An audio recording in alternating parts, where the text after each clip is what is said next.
ગુજરાતના પ્રખ્યાત પ્રવાસન સ્થળ કચ્છના નાના રણથી વન્યજીવ પ્રેમી માટે એક મોટા સમાચાર સામે આવ્યા છે.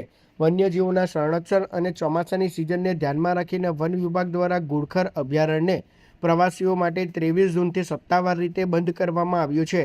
ચોમાસાની શરૂઆત સાથે જ અહીંના અતિ દુર્લભ પ્રાણી ઘુડખરનો બ્રીડિંગ પીરિયડ શરૂ થાય છે.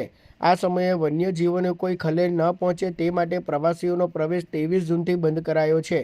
4,953 ચોરસ કિલોમીટરમાં ફેલાયેલું આ રણ વિશ્વભરમાં માત્ર અહીં જ જોવા મળતા ઘુડખરનું એકમાત્ર આશ્રય સ્થાન છે.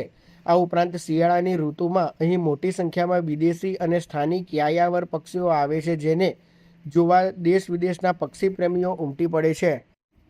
છેલ્લા વર્ષોની સરખામણીએ ચાલુ વર્ષે પ્રવાસીઓની સંખ્યા સીધી બમણી થઈ છે. ગત વર્ષના તમામ રેકોર્ડ તોડી આ વર્ષે 25,000થી વધુ પ્રવાસીઓએ મુલાકાત લીધી હતી, જેનાથી વન વિભાગને 31 લાખ રૂપિયા જેટલી માતબર આવક પણ થઈ છે. નેશનલ પાર્ક અને સેન્ચ્યુરીઝ છે એ બંધ રાખવામાં આવતા હોય છે પ્રવાસીઓ માટે.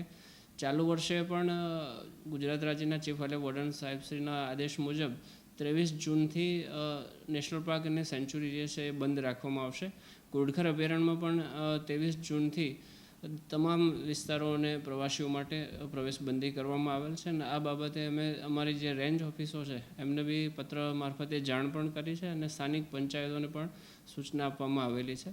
વધુમાં ચાલુ વર્ષે જે વિદેશી અને સ્થાનિક જે પ્રવાસીઓ છે એની સંખ્યામાં ઘુડખર અભયારણ્યમાં લગભગ બમણી સંખ્યા આ વર્ષે જોવા મળેલ છે. લગભગ 25,000થી વધુ પ્રવાસીઓએ આ વખતે ઘુડખર અભયારણ્યની મુલાકાત લીધી છે અને ગુજરાત સરકારને આ દરમિયાન 31 લાખથી વધુ આવક પણ થયેલી છે.